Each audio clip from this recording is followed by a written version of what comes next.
There's going to be a lot of garbage today. So a few updates to some of the stories we covered previously. So we talked about Willy Wonka in 4K, and I'm pretty sure I talked at great length about how disappointing it was for the movie to just be released in bare bones, kind of like a lot of these releases we've been talking about.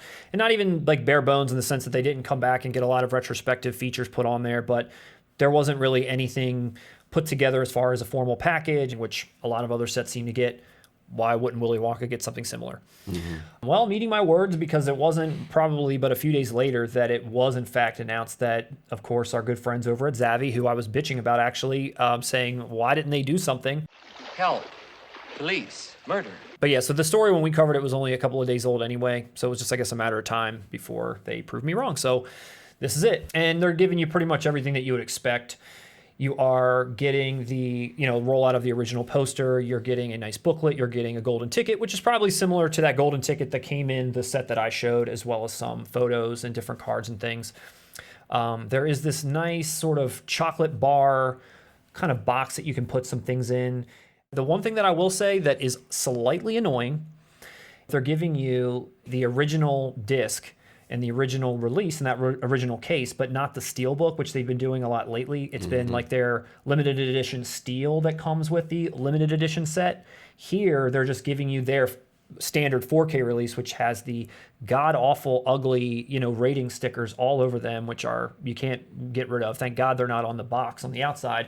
But I think that's kind of weak that the steelbook isn't there. It's gouging for anal collectors Yep. who want to own the best. They have to buy this in the steelbook. If you wanted to wait, here's your opportunity. I do disagree that they didn't put the steelbook in there. I think that's cheap. Next, we covered the Basic Instinct 4K release, and just not even that long after we talked about that, there was an article regarding How exactly did you find out? the 4K restoration heading to theaters in the US. So it's going to be out there theatrically June 18th. So I'm not really sure what theaters it's coming to, but probably more news to come. Maybe we should go. If it's open around you, you should check it out. Tell us what you think. Again, for those of you that have never seen it before, now's maybe a cool time. Did you see this in the theater? I was like 10 years old when this came out. I didn't see it in the theater.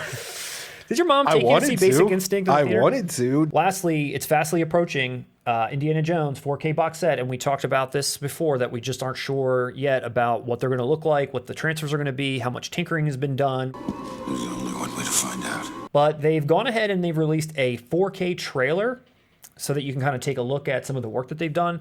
And, the one thing that I will say is that there is grain fairly present throughout almost everything that I've seen, and which I think is a good thing. It didn't look overly polished. It didn't look like, it wasn't a movie anymore. It didn't look like it was a video game. There was still this feel of I'm watching film, which is kind of nice. So that was at least present in the trailer. God knows what everything's going to look like. I do think that the trailer is kind of funny as they're talking about all these great, they're great classic films and all this stuff, and they show Crystal Skull like 3 seconds of it, the whole trailer, which is pretty, unless you have a 4K setup like on your computer, or somehow you can watch this on an app through YouTube on your TV, maybe you can see kind of what to expect, but they're giving you a little taste.